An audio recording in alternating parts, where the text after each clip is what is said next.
Welcome with supervision. आज हम पढ़ेंगे पॉलिटी। पॉलिटी में सबसे पहले हम कहाँ से स्टार्ट करेंगे? कॉन्स्टिट्यूशन से। मैंने पहले वीडियो में बताया था कि हम जो पढ़ेंगे एकदम अच्छे से डीप से पढ़ेंगे।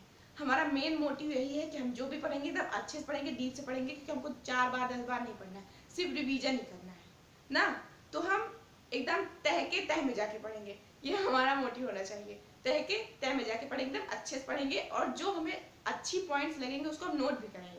ऐसा नहीं कि हम कुछ नोट नहीं करेंगे, सिर्फ पढ़ेंगे, हम उसको नोट भी करते चलेंगे। ठीक है, तो आज हम कॉन्स्टिट्यूशन पढ़ाएंगे। अब कॉन्स्टिट्यूशन कहाँ से स्टार्ट हुआ, कब बना, कैसे बना, हम ये पढ़ेंगे। तो चलो हम स्टार्ट करते हैं। ठीक है, तो पहला क्वेश्चन हमारा ये है कि संविधान क्या है, व्हाट इज कॉन्स्टिट्यूशन।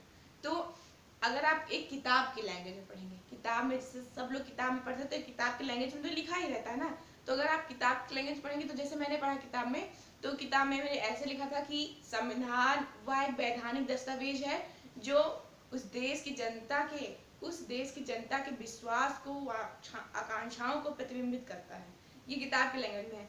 अगर किसी बच्चे ने जैसे बीए में पॉलिटी ले रखी है, तो अगर वो ऐसी किताब की लैंग्वेज में लिखता है ना एकदम प्योर हिंदी में, तो नंबर बढ़िया मिलता है एकदम। तो अगर आप इसको अपनी लैंग्वेज में पढ़ेंगे, मेरा देखो एक कहना है कि अगर आप उसको कुछ किताब में पढ़ रहे हैं, तो अगर उसको आप अपनी लैंग्वेज कन्वर्ट करके पढ़ रहे हैं, तो वो याद होता है, जल्दी से याद होता है और मतलब रहता है दिमाग में। तो अगर आप इसको अपने लैंग्वेज में पढ़ेंगे, तो कैसे पढ़ेंगे कि संविधान वह एक पढ़ा लिखा सबूत है जो उस देश के नागरिक के या लोगों के विश्वास को, इच्छाओं को दिखाता है, दर्शाता है कि इस देश के नागरिक का विश्वास, मतलब कैसा यहाँ पे शासन है, कैसे यहाँ का कल्चर, यहाँ पे संस्कृति कैसे, यहाँ की संस्कृति कैसे चलता है, यहाँ का कल्चर कैसे चलता है, ये सब बताता है। अगर आप कहीं किसी देश में जाना चाहते हैं, किसी दूसरे देश में जाना चाहते हैं, तो अगर आप वहाँ की कॉन्स्टिट्यूशन को पढ़ लेंगे, वहाँ अगर आप जैसे मान लो इंग्लैंड जाना चाहते हैं, अमेरिका जाना चाहते हैं, जहाँ भी जाना चाहते हो, अगर वहाँ की कॉन्स्टिट्यूशन को पढ़ लेंगे तो आपको बहुत इजीली होगा वहाँ पे सेट होने में। नहीं तो बहुत टाइम लग जाता किसी नए जगह पे सेट होने में। ठीक है, तो हम स्टार्ट करते हैं भारत के कॉन्स्टिट्यूशन के बारे में। भारत का संविधान कहाँ से इसका विकास शुरू हुआ, मैं आपको एक चीज बताना चाहती हूँ। देखिए, भारत का संविधान ऐसे नहीं कि 5 साल से 10 साल का अकॉर्डिंग लेके अप्रॉक्स 10 ईयर्स उसको बना दिया गया है। बहुत कहीं ना कहीं एक ऐसा कोई होगा, मतलब ऐसी जगह होगी जहाँ से बहुत माइन्यूट तरीके से स्टार्ट हुआ है।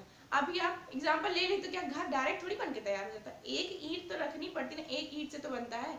तो ऐसे हमारा कॉन्स्टिट्यूशन है, कहीं से एकदम छोटे से तैयार हुआ है। तो हम इसको एकदम पढ़ेंगे स्टार्टिंग से, जब हमारे देश में जब ब्रिटिश लोग ने एंट्री ली थी तब से हम पढ़ेंगे। ठीक है, बस आप बोर मत होइएगा, बस मेरा यही रिक्वेस्ट है कि बोर मत होइएगा, बस पढ़ते रहिएगा। हम बहुत थोड़ा पढ़ेंगे, हम ये नहीं मैटर करता कि हम कितना पढ़ेंगे, जितना पढ़ेंगे उतना समझ में आना चाहिए बस।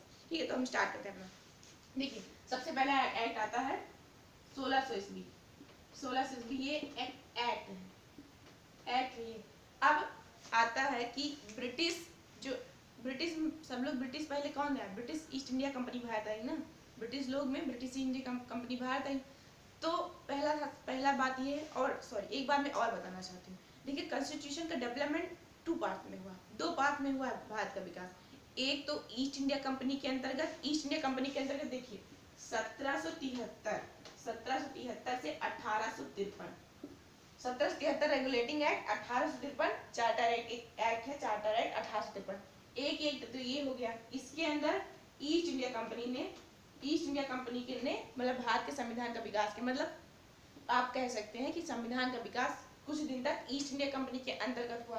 फिर जब ईस्ट इंडिया कंपनी चली गई या इसका शासन समाप्त हो गया, तो ब्रिटिश क्राउन आई। ब्रिटिश क्राउन ने तो शासन किया ना अपने देश पे, तो ब्रिटिश क्राउन ने अपने देश पे शासन 1858 के गवर्नमेंट ऑफ इंडिया एक्ट से 1947 माउंटबेटन योजना जो है आजादी तक ब्रिटिश क्राउन, तो इसके अंतर्गत ज्यादा डेवलपमेंट हुए कॉन्स्टिट्यूशन का। इसके अंतर्गत कब हुआ है, हुआ दोनों के अंदर है, एक पार्ट में इसके अंतर्गत और एक पार्ट में ब्रिटिश क्राउन के अंतर्गत हुआ है, लेकिन 2 पार्ट में, यही 2 पार्ट है, पहला ईस्ट इंडिया कंपनी के अंतर्गत और दूसरा ब्रिटिश क्राउन के अंतर्गत। ये बात समझ में आई? तो हम एकदम स्टार्टिंग से पढ़ेंगे, जब ईस्ट इंडिया कंपनी भारत आई, मतलब ईस्ट इंडिया कंपनी के अंतर्गत कैसे कॉन्स्टिट्यूशन का डेवलपमेंट हुआ, हम वहां से एकदम स्टार्टिंग से पढ़ेंगे। ठीक है, बस बोर मत होइएगा, आप लोग इंटरेस्ट बना के रखिए, देखना सब कुछ समझ में आएगा एकदम अच्छे से, एकदम अच्छे समझ में आएगा। तो देखिए, हम 1600 ईस्वी की बात करें।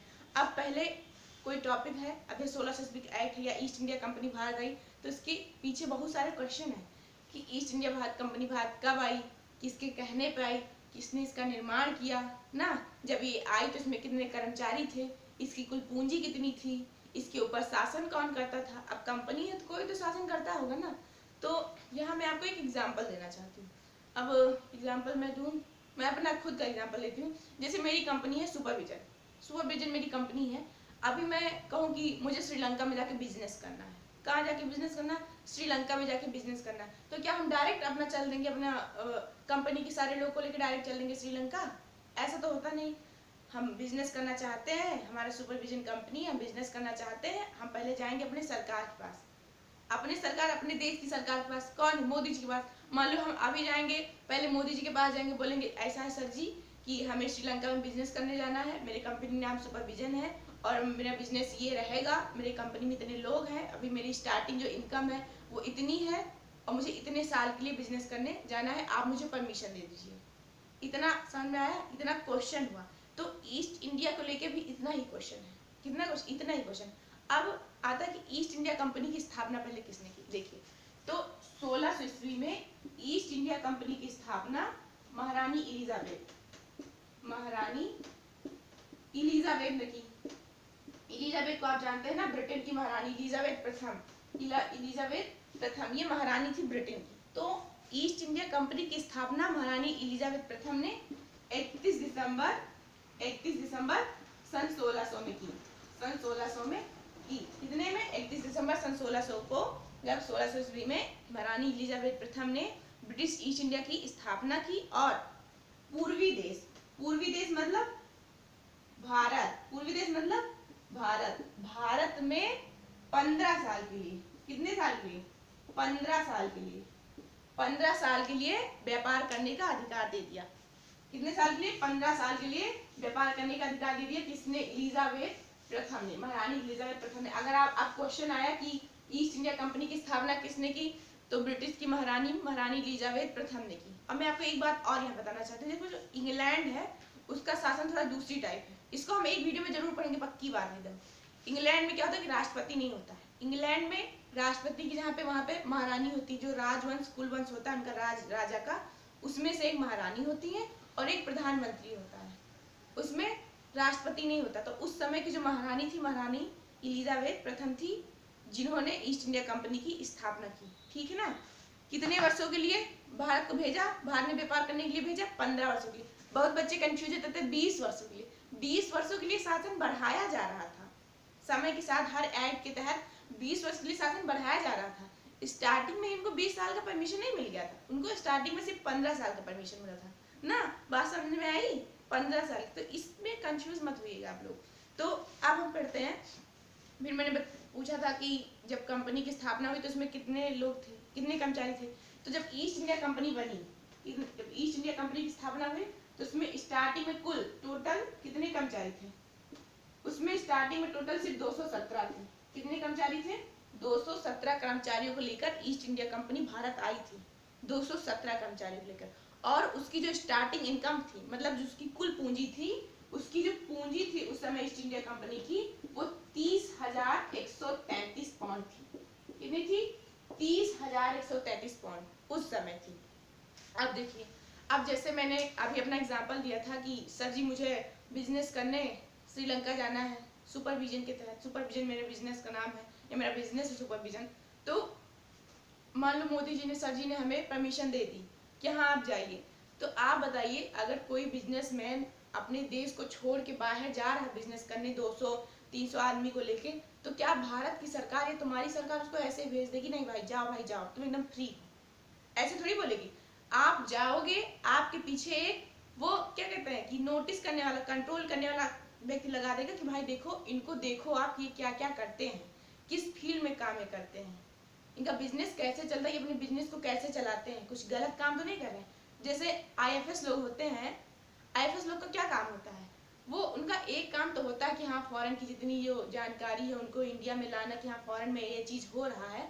लेकिन एक काम और उनका होता है कि जो इंडियन के जो ब्रिलियंट लोग होते हैं, इंटेलिजेंट लोग होते हैं, जो ब्रिटिश में या बाहर फॉरेन में जाके बिजनेस करते हैं, उनको देखती है, उनके ऊपर नज़र रखती है कि जो ये इंडिया का निवासी है, ये इस देश में आके इतना बढ़िया बिजनेस कर रहा है, इसका इनकम इतना अच्छा जा रहा है। ठीक है, तो वो आज सरकार को बताती समय के साथ सरकार को पता रहता कि भाई हमारे देश का कौन सा इंसान या कौन सा व्यक्ति भारत में कितना ज़्यादा मतलब दूसरे देश में कितना ज़्यादा कमा रहा है, उसका बिजनेस इतना ज़्यादा टॉप पे जा रहा है, तो IFS का काम होता है। तो ऐसे उस समय में ईस्ट इंडिया कंपनी के लिए एक सरकार मतलब एक गठन की नियुक्ति की गई। उस गठन का नाम था गवर्नर और उनकी परिषद, जिसको हम कहते थे निदेशक मंडल। अभी मैं आपको बता दूं, देखिए जब ईस्ट इंडिया कंपनी भारत आई बन के, तो उसके लिए बोर्ड ऑफ डायरेक्टर, जिसको हम क्या कहते हैं बोर्ड ऑफ डायरेक्टर, हिंदी में क्या कहते हैं इसको, निदेशक मंडल। एक निदेशक मंडल का निर्माण किया गया। इस निदेशक मंडल में एक गवर्नर होता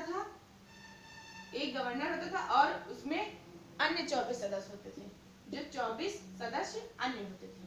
ये एक समझ लीजिए ये परिषद था, इसका एक गठन, ये परिषद था। ये इंडिया नहीं आई थी, ईस्ट इंडिया कंपनी के साथ ये इंडिया नहीं आई थी, ये थी तो ब्रिटिश में, ये ब्रिटिश पार्लियामेंट में ही रह के सिर्फ इसके ऊपर ईस्ट इंडिया, कहाँ गई ईस्ट इंडिया मान लो ये ईस्ट इंडिया कंपनी, इसी के ऊपर नजर रखती थी कि ये जो ईस्ट इंडिया कंपनी भारत गई है बिजनेस करने, कैसे क्या कर रही है।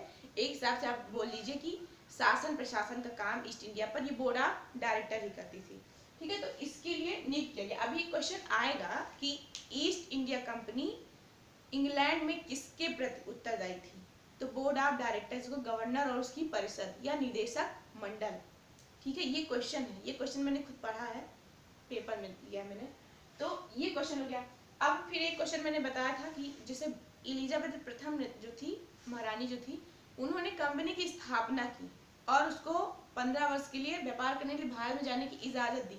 लेकिन अब एक लोग से थोड़ी काम चलता, अब जैसे हमारी कंपनी को जाना है, श्रीलंका जाना है, तो मोदी जी के अलावा भी तो कई लोग होंगे ना वहाँ पे प्रूफ के लिए कि हाँ भाई तुम भी इनको देख रहे हो।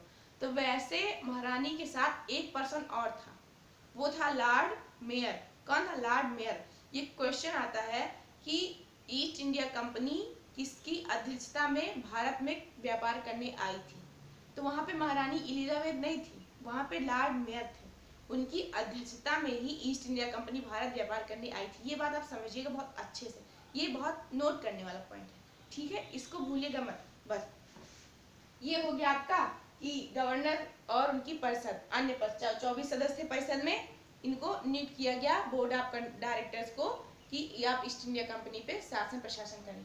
अब इसके बाद देखिए एक एक्ट 1600 एक्ट में आप इतना ही पढ़ेंगे, इतना कि कंपनी का स्टार्टिंग कैसे हुआ, भारत कब आई, और यहीं से तो भारत में कॉन्स्टिट्यूशन का स्टार्टिंग हुआ था ना।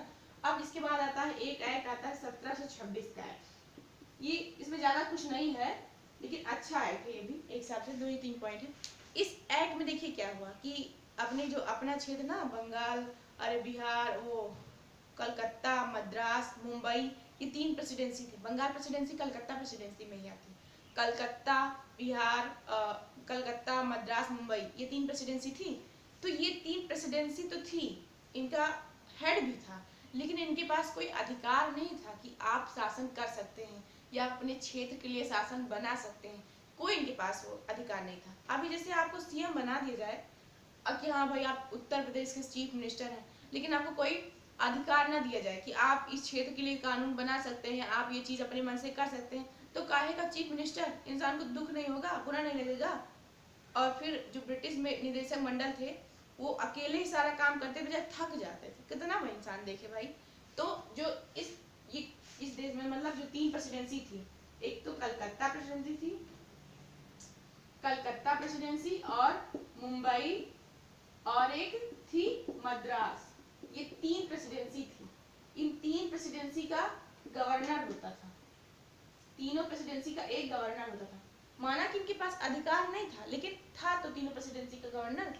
तो इस एक्ट के तहत ये कहा गया, अब ये इसका पॉइंट देखिए कि इस एक्ट के तहत ये कहा गया कि जो ये 3 प्रेसिडेंसी के गवर्नर है मतलब हेड हैं, वो अपने क्षेत्र के लिए कानून बना सकते हैं, अपने क्षेत्र के लिए कानून बना सकते हैं उसको।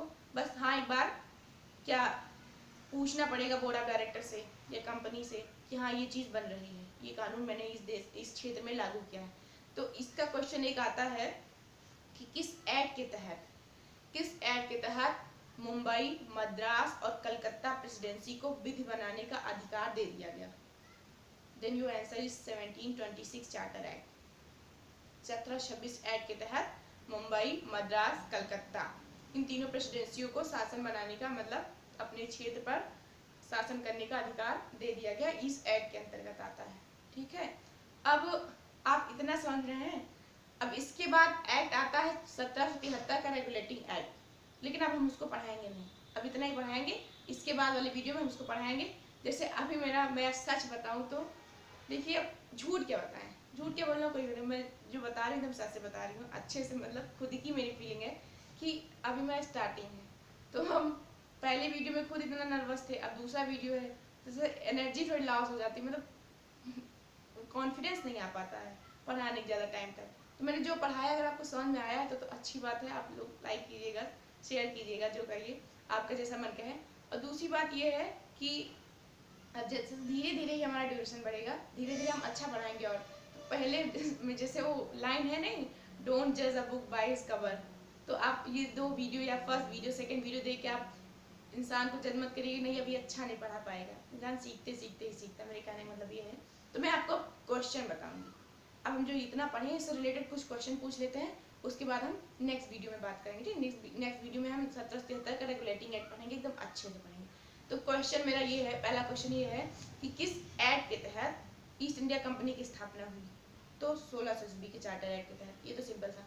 फिर आता है, मैंने एक चीज़ नहीं बताई है वो बता रही हूँ कि मतलब जो ईस्ट इंडिया कंपनी थी वो भारत में किस जगह से मतलब व्यापार करना स्टार्ट किया था, किस जगह, सबसे पहले किस जगह पे उसने व्यापार करना स्टार्ट किया था? तो वो जगह थी सूरत। कौन सी जगह थी? सूरत। सूरत में से अच्छा व्यापार तो होता ही है, तो सूरत से। फिर एक क्वेश्चन है कि ईस्ट इंडिया कंपनी किसकी अध्यक्षता में भारत आई? तो वो लॉर्ड मेयर की अध्यक्षता में ईस्ट इंडिया कंपनी भारत आई। फिर क्वेश्चन आता है कि किस एक्ट के तहत मुंबई, कलकत्ता, मुंबई, मद्रास की प्रेसिडेंसी को शासन बनाने का अधिकार दे दिया गया? तो 1726 के एक्ट के तहत। कि फिर आता है कि जो ईस्ट इंडिया कंपनी थी उसका, ईस्ट इंडिया कंपनी के शासन प्रशासन किस में निहित था? तो बोर्ड ऑफ डायरेक्टर में ईस्ट इंडिया कंपनी के शासन प्रशासन निहित था। अब मैं आपसे एक बात और बताना चाहूँगी, देखिए कि एक टीचर जितना पढ़ा दे वही काफ़ी नहीं होता है। अगर आप खुद से बुक से पढ़ेंगे, अब जैसे मेरे से कुछ ना कुछ तो छूट ही रहा होगा, इतने बड़े तो हम प्रकांड विद्वान हैं कि सारा चीज़ इकट्ठे पढ़ा देंगे, तो जो कुछ छूट रहा है उसको आप एक बार बुक से उठा के पढ़िए, बुक में ना हो, इनफ ना हो उतना ज़्यादा तो आप गूगल से करके पढ़िए, लेकिन आप एक बार अपने आप से भी पढ़िए तो आपको ज़्यादा समझ में आएगा। आप इतने अच्छे से पढ़िए कि क्या बताएं, क्या जैसे एक लाइन मैंने सुनी थी, एक सर बोले थे कि किताबों से इतनी ज़्यादा मोहब्बत कर लीजिए कि अगर वो मान लो आपको धोखा भी दे रही तो आप किस्मत एकदम चमका के लाएगी ना। ये लाइन मुझे बहुत अच्छी लग रही है इसलिए मैं बोल रही हूँ। तो बहुत अच्छे, मेरे कहने में तो बहुत अच्छे से पढ़िए, और मेरा भी एकदम स्टार्टिंग है, हम साथ मिलकर मेहनत करेंगे, और 2 साल 1 साल जो भी लगेगा, लोग कहते हैं आजकल बहुत टफ कंपटीशन है, बहुत टफ कंपटीशन है, लेकिन उसको क्रैक तो स्टूडेंट ही करते हैं ना, क्रैक भी तो स्टूडेंट करते हैं ना। तो आप प्लीज़ अपने कॉन्फिडेंस को बनाए रखिए, अपने आप को मोटिवेट करते रहिए, और मेरे साथ जुड़े रहिए, हम अच्छे से पढ़ेंगे, और हम जिसमें सिलेक्शन लेना चाहते हैं वो सिलेक्शन जरूर ले सकते हैं। ठीक है, तो बी पॉजिटिव। ओके, हम नेक्स्ट वीडियो में मिल रहे हैं, फिर 1773 के रेगुलेटिंग एक्ट पढ़ेंगे। अगर मुझसे कुछ छूट रहा हो तो आप प्लीज़ उसको अपने आप से पढ़ लीजिए, और कुछ अगर मैंने गलत बोल दिया तो उसके लिए सॉरी। थैंक यू, धन्यवाद।